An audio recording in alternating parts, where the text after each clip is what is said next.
Praise the Lord. Hallelujah. സ്തോത്രം സ്തോത്രം സ്തോത്രം സ്തോത്രം സ്തോത്രം സ്തോത്രം സ്തോത്രം. കർത്താവിൻ്റെ അതിപരിശുദ്ധമായ തിരുനാമം ഈ അനുഗ്രഹിക്കപ്പെട്ട പ്രഭാതത്തിൽ വാഴ്ത്തപ്പെടുമാറാകട്ടെ. പ്രിയപ്പെട്ട ദൈവമക്കളെ, നമുക്ക് ഒരുമിച്ച് 2026 ഏപ്രിൽ മാസം 17 വെള്ളിയാഴ്ച പ്രഭാതത്തിൽ നമ്മുടെ കർത്താവിനെ ആരാധിക്കുവാനും സ്തുതിക്കുവാനും നമ്മുടെ സ്വർഗീയ പിതാവ് നമുക്കൊരുക്കി തന്നിരിക്കുന്ന നല്ല സമയത്തിനായിട്ട് നമ്മുടെ കരങ്ങളെ ഉയർത്തി നമുക്ക് നന്ദിയോടെ സ്തോത്രം ചെയ്യാം. സ്തോത്രം സ്തോത്രം സ്തോത്രം സ്തോത്രം സ്തോത്രം. കഴിഞ്ഞ പകൽക്കാലം മുഴുവൻ കർത്താവ് നമ്മളെ കാത്തു പരിപാലിച്ചില്ല. ഒന്നോർത്ത് നോക്കി, കഴിഞ്ഞ പകൽക്കാലം കർത്താവിൻ്റെ കൃപയില്ലായിരുന്നുവെങ്കിൽ നമുക്ക് സസ്റ്റെയിൻ ചെയ്യാൻ പറ്റുമായിരുന്നു? ഇല്ല. ദൈവകൃപയാൽ കഴിഞ്ഞ പകൽക്കാലം കർത്താവ് നമ്മളെ നിലനിർത്തിയത് ഓർത്ത് കർത്താവിന് കരമുയർത്തി സ്തോത്രം സ്തോത്രം സ്തോത്രം സ്തോത്രം സ്തോത്രം. രാത്രികാലം നല്ല ഉറക്കം തന്നു കർത്താവിന് സ്തോത്രം സ്തോത്രം സ്തോത്രം സ്തോത്രം സ്തോത്രം. ആരോഗ്യത്തോടെ സൗഖ്യത്തോടെ ഈ പ്രഭാതത്തിൽ നമ്മളെ എഴുന്നേൽപ്പിച്ചിരിക്കുമ്പോൾ സന്തോഷത്തോടെ കർത്താവിന് സ്തോത്രം പറഞ്ഞാട്ടെ. സ്തോത്രം സ്തോത്രം സ്തോത്രം സ്തോത്രം സ്തോത്രം. യഹോവ നല്ലവനല്ലോ, അങ്ങയുടെ ദയ എന്നും എന്നേക്കുമുള്ളത്. ഈ പകൽക്കാലവും കർത്താവ് നമ്മളെ കൃപയിൽ സൂക്ഷിക്കുന്നതിനായിട്ട്, ആവശ്യങ്ങളിൽ കൂട്ടായിട്ടിരിക്കുന്നതിനായിട്ട്, അവൻ ജയോത്സവമായി നടത്തുന്നതിനായിട്ട് സന്തോഷത്തോടെ കർത്താവിനോട് നന്ദി പറഞ്ഞിട്ട് ആരും മൗനമായിരിക്കാതെ എല്ലാവരും അല്പസമയം കർത്താവിന് നന്ദി പറഞ്ഞ് നിങ്ങളുടെ കരങ്ങളെ ഉയർത്തി പിടിച്ചുകൊണ്ട്, കർത്താവെ അങ്ങ് നല്ലവൻ, അങ്ങ് വല്ലഭൻ, അങ്ങയുടെ ദയ ഇന്നും എന്നേക്കും ഉള്ളത്. അങ്ങേക്ക് ഞങ്ങൾ സ്തോത്രം പറയുന്നു, അങ്ങേ ഞങ്ങൾ ആരാധിക്കുന്നു. അങ്ങ് സർവ്വവല്ലഭനാകിയാൽ സ്തോത്രം, അങ്ങ് സർവശക്തനാകിയാൽ സ്തോത്രം, അങ്ങ് അസാധ്യങ്ങളെ സാധ്യമാക്കുന്നവനാകിയാൽ സ്തോത്രം, അങ്ങില്ലാത്തതിനെ ഉള്ളതുപോലെ വിളിച്ചു വരുത്തുന്നവനാകിയാൽ സ്തോത്രം, അങ്ങ് മരിച്ചവരെ ഉയർപ്പിക്കുന്നവനാകിയാൽ സ്തോത്രം. അങ്ങേക്ക് ഞങ്ങളോടുള്ള സ്നേഹം ഓർക്കുമ്പോൾ നന്ദി പറയുന്നു. നിത്യസ്നേഹത്താൽ ഞങ്ങളെ സ്നേഹിച്ചതിനായിട്ട് സ്തോത്രം ചെയ്യുന്നു. അങ്ങയുടെ സ്നേഹത്തിൻ്റെ പ്രദർശനമായി അങ്ങയുടെ ഓമന കുമാരനെ, സ്വന്തം പുത്രനെ, ഏകജാതനെ ഞങ്ങൾക്ക് വേണ്ടി വിട്ടു തന്നതിനായിട്ട് സ്തോത്രം. യേശു ക്രിസ്തുവിലൂടെ ഞങ്ങൾക്ക് തന്ന നിത്യരക്ഷയ്ക്കായിട്ട് സ്തോത്രം. ആമേൻ. Thank you Jesus. യേശു ക്രിസ്തുവിലൂടെ ഞങ്ങൾക്ക് ലഭിച്ച വീണ്ടെടുപ്പിനായിട്ട് സ്തോത്രം, നിത്യജീവനായിട്ട് സ്തോത്രം. നന്ദിയോടെ സ്തോത്രം. പരിശുദ്ധാത്മാവിനായിട്ട് നന്ദി പറയുന്നു. ഹല്ലേലൂയ. നന്ദിയോടെ സ്തോത്രം സ്തോത്രം സ്തോത്രം. യഹോവ നല്ലവനാകുന്നു, അങ്ങയുടെ ദയ ഇന്നും എന്നേക്കുമുള്ളതാകുന്നു. നമുക്കൊരുമിച്ച് പ്രാർത്ഥിക്കാം. എല്ലാവരുടെയും കണ്ണുകൾ അടയട്ടെ. സ്വർഗീയ പിതാവേ, യേശു ക്രിസ്തുവിൻ്റെ നാമത്തിൽ അനുഗ്രഹിക്കപ്പെട്ട നല്ല പ്രഭാതത്തിൽ ഞങ്ങൾ ഒരുമിച്ച് അങ്ങേക്ക് സ്തോത്രയാഗം അർപ്പിക്കുന്നു. അപ്പാ, ഞങ്ങൾ അങ്ങേ ആരാധിക്കുന്നു, സ്തുതിക്കുന്നു. അങ്ങേക്ക് ഞങ്ങൾ സ്തോത്രം കരയറ്റുന്നു. അങ്ങ് ഞങ്ങളുടെ ജീവിതത്തിൽ ചെയ്ത എല്ലാ നന്മകൾക്കും ഞങ്ങൾ നന്ദി പറയുന്നു. ഞങ്ങളുടെ അമ്മയുടെ ഉദരത്തിൽ ഉരുവാകുന്നതിന് മുമ്പ് ഞങ്ങളെ കാണുകയും കർത്താവെ ഞങ്ങളെ ഇന്നു വരെ നിലനിർത്തുകയും ചെയ്ത കർത്താവിൻ്റെ കൃപയ്ക്കായിട്ട് സ്തോത്രം, കർത്താവിൻ്റെ കൃപയ്ക്കായിട്ട് സ്തോത്രം, കർത്താവിൻ്റെ കൃപയ്ക്കായിട്ട് സ്തോത്രം. അപ്പേ, ഇന്ന് ഈ ശബ്ദം കേൾക്കുന്ന എല്ലാവർക്കും വേണ്ടി പ്രാർത്ഥിക്കും. ഓരോരുത്തരെയും വ്യക്തിപരമായി യേശു ക്രിസ്തുവിൻ്റെ നാമത്തിൽ അനുഗ്രഹിച്ച് പ്രാർത്ഥിക്കും. അവരുടെ സകല ആവശ്യങ്ങളിലും അങ്ങയുടെ പ്രത്യേക കൃപയുണ്ടാകണം. കർത്താവേ, ഇന്ന് പ്രഭാതത്തിൽ ഓരോരുത്തരെയും അങ്ങയുടെ കൈകളിൽ തരുമ്പോൾ രോഗികൾ ഇപ്പോൾ തന്നെ സൗഖ്യമാകട്ടെ. പൂർണ്ണ സ്വാതന്ത്ര്യം യേശുവിൻ്റെ നാമത്തിൽ, ശാരീരികമായ പൂർണ്ണ സ്വാതന്ത്ര്യം തൻ്റെ കുഞ്ഞുങ്ങൾക്ക് കൊടുക്കുന്നതിന് സ്തോത്രം. അതുപോലെ സാമ്പത്തികമായ ബുദ്ധിമുട്ടുകളിലൂടെ കടന്നു പോകുന്നവരുണ്ട്, ഫൈനാൻഷ്യൽ ഫ്രീഡം ഉണ്ടാകട്ടെ. കർത്താവെ, ഇല്ലായ്മകൾ യേശുവിൻ്റെ നാമത്തിൽ മാറി ദൈവിക സമൃദ്ധിയിൽ ജീവിപ്പാൻ കർത്താവ് സഹായിക്കണം. സമാധാനമുണ്ടാകട്ടെ.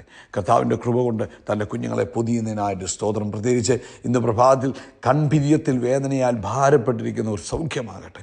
കൺപിരികത്തിൽ മുകളിൽ വേദനയാൽ ഭാരപ്പെട്ടിരിക്കുന്നവർ യേശു ക്രിസ്തുവിൻ്റെ നാമത്തിൽ പരിപൂർണ്ണ സൗഖ്യം പ്രാപിക്കട്ടെ. കർത്താവ് കൊടുത്ത ആരോഗ്യത്തിനും സൗഖ്യത്തിനും ഒക്കെ ഞങ്ങളിപ്പോൾ നന്ദി പറയുന്നു. അങ്ങയുടെ അത്ഭുത പ്രവൃത്തികൾക്കായിട്ട് ഞങ്ങൾ നന്ദി പറയുന്നു. കർത്താവെ, അങ്ങേക്കൊന്നും അസാധ്യമല്ലാത്തത് കൊണ്ടും ഞങ്ങൾ സ്തോത്രം ചെയ്യുന്നു. കർത്താവെ, ഹല്ലേലൂയ. ലോകവ്യാപകമായി കർത്താവിൻ്റെ വേലയിലായിരിക്കുന്നവർ കർത്താവ് ആദരിക്കുകയും മാനിക്കുകയും ചെയ്യുന്നതിനായി സ്തോത്രം. ഈ ദിവസങ്ങളിൽ ലോകവ്യാപകമായ ഒരാത്മീക ചലനം ഉണ്ടാകുന്നതിനായിട്ട് സ്തോത്രം. അതുപോലെ കർത്താവ്, ഇന്നത്തെ സഭായോഗം അനുഗ്രഹപൂർണ്ണമായി തീരട്ടെ. അങ്ങയുടെ വലിയ മഹത്വം കണ്ട് സന്തോഷിപ്പാൻ കർത്താവ് സഹായിക്കണം. പ്രാർത്ഥന കേട്ടതിനായിട്ട് സ്തോത്രം. സകല മഹത്വവും പുകഴ്ച അപ്പയ്ക്ക് യേശു ക്രിസ്തുവിൻ്റെ നാമത്തിൽ തന്നെ. ആമേൻ, ആമേൻ, ആമേൻ. കർത്താവ് നിങ്ങളെല്ലാവരെയും ധാരാളമായിട്ട് അനുഗ്രഹിക്കട്ടെ. കർത്താവിൻ്റെ തിരുഹിതമായാൽ ഇന്ത്യൻ സമയം 8 മണിയോടുകൂടെ, രാവിലെ 8 മണിയോടുകൂടെ സഭായോഗം ആരംഭിക്കും. നിശ്ചയമായിട്ടും അതിൽ നിങ്ങൾ പങ്കെടുക്കുക. അത് നിങ്ങളുടെ ജീവിതത്തിൽ അനുഗ്രഹത്തിന് കാരണമാകും. 1 പത്രോസിൻ്റെ ലേഖനം 2-ാം അധ്യായം അതിൻ്റെ 13-ാമത്തെ വാക്യം നമുക്ക് വായിക്കാം. അവിടെ പറയുന്നത്, സകല മനുഷ്യ നിയമത്തിനും കർത്താവിൻ നിമിത്തം കീഴടങ്ങുവീൻ. സകല മനുഷ്യ നിയമത്തിനും കർത്താവിൻ നിമിത്തം നമ്മൾ എന്ത് ചെയ്യാനാണ്? പരിശുദ്ധാത്മാവ് നമ്മളെ പഠിപ്പിക്കുന്നത്, കർത്താവിൻ നിമിത്തം കീഴടങ്ങിയിരിപ്പീൻ. അതായത് ലോകത്തിലുള്ള നിയമങ്ങൾക്ക് കർത്താവിൽ നിമിത്തം നമ്മൾ കീഴടങ്ങിയിരിക്കണമെന്നാണ് കർത്താവിൻ്റെ ആത്മാവ് ദൈവസഭയെ ഈ പ്രഭാതത്തിൽ ഓർപ്പിക്കുന്നത്. അപ്പോൾ നമ്മൾ ചോദിക്കും, എന്താണ് മനുഷ്യ നിയമങ്ങൾ എന്താണ് എന്നൊക്കെ ചോദിക്കും. അതായത് ഈ കാലഘട്ടത്തിൽ അനേകർ നേരിടുന്നതായ ബുദ്ധിമുട്ടാണ് ഈ കീഴടങ്ങിയിരിക്കുക, സബ്മിഷൻ ടു അതോറിറ്റി, അധികാരങ്ങൾക്ക് കീഴ്പ്പെട്ടിരിക്കുക എന്നുള്ളത്. ദൈവമക്കളും അല്ലാത്തവരും ഒക്കെ ഒരുപോലെ നേരിടുന്ന ഒരു പ്രതിസന്ധിയാണ്.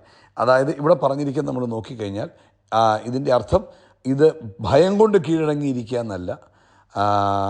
അവർ കൊള്ളാകുന്നവരായതുകൊണ്ടും അവർ തികഞ്ഞവരായതുകൊണ്ടും അവർക്ക് കീഴടങ്ങിയിരിക്കാനല്ല പറഞ്ഞത്, കർത്താവിൻ നിമിത്തം കീഴടങ്ങിയിരിക്കാനാണ് പറഞ്ഞത്. ദ ലോർഡ്സ് സേക്ക്, ദൈവനാമം നിമിത്തം, കർത്താവിൻ നിമിത്തം എന്ത് ചെയ്യാനാണ് പറഞ്ഞത്?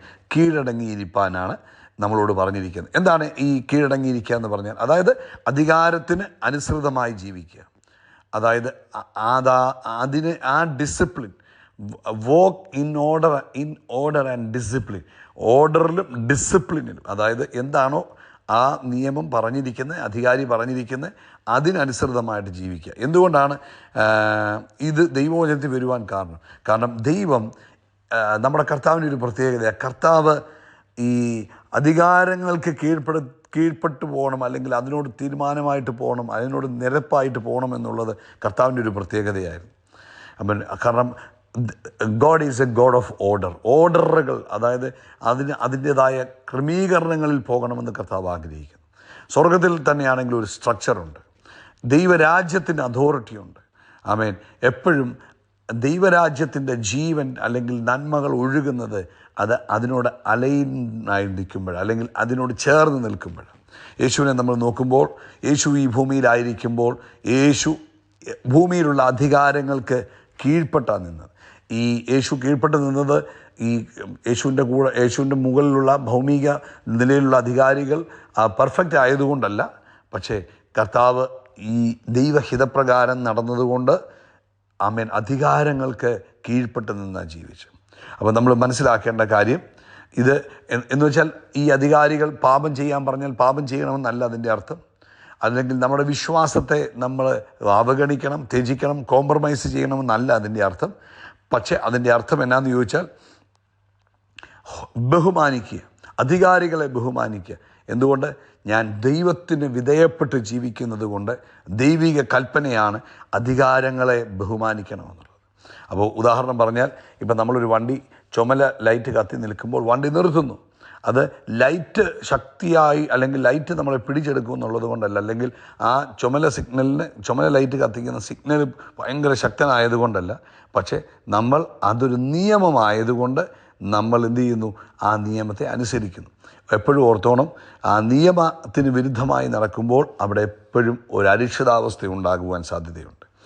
സോ ആമേൻ, നമ്മൾ ഭൗമികമായ അധികാരങ്ങൾക്ക് കീഴ്പ്പെടാതെ നടക്കുമ്പോൾ നമ്മുടെ ജീവിതത്തിലേക്ക് പ്രവേശിക്കുന്നത് ദൈവികമായ അനുഗ്രഹങ്ങളല്ല, അത് ദോഷമാണ് കയറി വരുന്നത്. പലപ്പോഴും നമ്മുടെ അനുഗ്രഹങ്ങളെ അത് തടയുവാൻ സാധ്യതയുണ്ട്. അപ്പോൾ നമ്മളെ സംബന്ധിച്ച് നമ്മൾ ഏത് ദൈവവൈദ്യനും ഏതെങ്കിലും ഒരു ഭൗമികമായ രാജ്യത്തിൻ്റെ നിയമങ്ങൾക്കടിയിലാണ് ജീവിക്കുന്നത്. അതുപോലെ തന്നെ ഏതെങ്കിലും ഒരു വർക്ക് പ്ലേസിലായിരിക്കും. ആ വർക്ക് പ്ലേസിന് ഒരു അധികാരിയുണ്ട്, അല്ലെങ്കിൽ അധികാരമുണ്ട്, അവിടെ ഒരു നിയമമുണ്ട്. ഒരു ദൈവസഭയുണ്ട്, അതിനൊരു ലീഡർഷിപ്പുണ്ട്, ഫാമിലി സ്ട്രക്ചറുണ്ട്. ഇതിനെല്ലാം കീഴ്പ്പെട്ടിരിക്കുകയാണ് പരിശുദ്ധാത്മാവ് നമ്മളെ പഠിപ്പിക്കുന്നത്. ഞാൻ ഒന്നുകൂടെ പറയാം, ഏതൊരു ദൈവ പൈതലായാലും അവരൊരു ദൈവരാജ്യത്തിലെ അവരെ സിറ്റിസൺസ് ആകുന്നത് പോലെ തന്നെ ഏതെങ്കിലും ഒരു രാജ്യത്തിൻ്റെ സിറ്റിസൺസോ റെസിഡൻസോ ഒക്കെ ആയിരിക്കും. അപ്പോൾ അതിൻ്റേതായ നിയമങ്ങളും അധികാരങ്ങളുമുണ്ട്. അത് നമ്മൾ കീഴ്പ്പെട്ട് അനുസരിച്ച് നിൽക്കുവാൻ പരിശുദ്ധാത്മാവ് ഓർപ്പിക്കും. 2, നമ്മൾ ജോലി ചെയ്യുന്ന പ്ലേസ്. 3, നമ്മുടെ ചർച്ച്, നമ്മളെ ദൈവസഭ, അതിനും ഉണ്ടാവും അവിടുത്തെ നിയമങ്ങളും അധികാരങ്ങളും ഒക്കെ ഉണ്ട്. പിന്നെ നമുക്കൊരു ഫാമിലി ഉണ്ടാകും. അപ്പോൾ നമ്മൾ എന്ത് ചെയ്യണം? അപ്പം നമ്മൾ അങ്ങനെ കീഴ്പ്പെട്ട് നിൽക്കുമ്പോൾ അത് ദൈവിക ഫേവർ നമ്മളിലേക്ക് വരുന്നതിനും ദൈവിക സമാധാനം നമ്മുടെ ജീവിതത്തിൽ വരുന്നതിനും ഉയർച്ച വരുന്നതിനും കാരണമായി തീരും. ഹല്ലേലൂയ. അപ്പോൾ ദൈവം ഉയർത്തുന്ന ആരെയാ? എപ്പോഴും ദൈവിക ഹിതത്തിൽ നിൽക്കുന്നവരെയാണ് ദൈവം ഉയർത്തുന്നത്. അപ്പം നമ്മുടെ ജീവിതത്തിലെ പല നന്മകളുടെയും തടസ്സങ്ങൾ പിശാച് കൊണ്ടിരുന്നതല്ല, അതൊക്കെ നമ്മുടെ ജീവിതത്തിലെ ചില ക്രമീകരണങ്ങളുടെ കുഴപ്പം കൊണ്ടാണ് പലപ്പോഴും നമുക്ക് ജീവിതത്തിൽ പല തടസ്സങ്ങൾ വരുന്നത്. ഇവിടെ നോക്കിയേ, നിങ്ങൾ ജോലി സ്ഥലത്തിരുന്നു കൊണ്ട് അധികാരിക്ക് വിരോധമായി, രാജ്യത്തിരുന്നു കൊണ്ട് അധികാരങ്ങൾക്ക് വിരോധമായി, കുടുംബത്തിലിരുന്നു കൊണ്ട് അധികാരങ്ങൾക്ക് വിരോധമായി പ്രവർത്തിക്കുകയും സംസാരിക്കുകയും ചെയ്യുകയാണെങ്കിൽ നിങ്ങൾക്ക് അവിടുത്തെ നന്മ അനുഭവിക്കുവാൻ കഴിയത്തില്ല. അപ്പോൾ എന്നാ ചെയ്യണം? ഇപ്പം നമുക്ക് ഇഷ്ടമില്ല, ജോലി തുടരാൻ ഇഷ്ടമില്ലെങ്കിൽ നമ്മൾ അവിടെ നിന്ന് മാറി അടുത്ത ജോലിക്ക് പോകുക. അല്ലാതെ അവിടെ ഇരുന്നു കൊണ്ട് ആ ജോലിയിൽ നിങ്ങളെ നയിക്കുന്നവരുടെ കുറവും പറഞ്ഞ് അവർക്കെതിരായി കുത്തിത്തിരിപ്പ് ഉണ്ടാക്കി നിൽക്കുകയാണെങ്കിൽ ദൈവിക നന്മയിൽ ഒരിക്കലും ജീവിക്കുവാൻ കഴിയത്തില്ല. അതാണ് ദൈവം നമ്മളെ പഠിപ്പിക്കുന്നത്, കർത്താവ് നമ്മളെ പഠിപ്പിക്കുന്നത്. അതുകൊണ്ടാണ് പറഞ്ഞേ, നിങ്ങൾ ക്രിസ്തുവിൽ അധികാരങ്ങൾക്ക് കീഴ്പ്പെട്ടിരിക്കണം.